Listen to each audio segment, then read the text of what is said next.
Hello everyone, আসসালামু আলাইকুম। আজকে কচুর পাতায় সুরমা মাছের ভর্তা করব।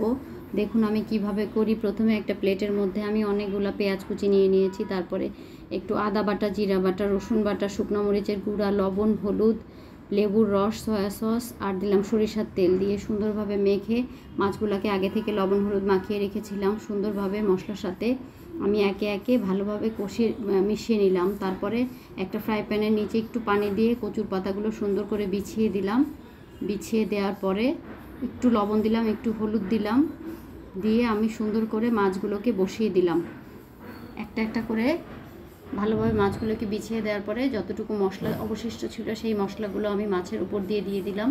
তারপরে আবার আরও কিছু কচুর পাতা ফ্রাই প্যানের উপরে মাছগুলোর উপরে এমনভাবে ঢাকা দিব যাতে বের না হয়। উপরে আরেকটু লবণ হলুদ দিয়ে ঢাকা দিয়ে দিলাম। এই যে এক সাইড হয়ে গেছে, আমি উল্টানোর জন্য এই যে প্লেটে ঢেলে নিয়ে আবার আর এক সাইড উল্টিয়ে দিলাম। দেওয়ার পরে আরও কতক্ষণ আমি রান্না করব, মিডিয়াম জালে রান্না করব, তাহলে নিচ থেকে পোড়া লেগে যাবে না। এই যে হয়ে গেছে আমার সুরমা মাছের ভর্তা, কচুর পাতায় সুরমা মাছের ভর্তা। দেখুন কি লোভনীয় হয়েছে, খেতেও ইনশাল্লাহ ভালো হবে।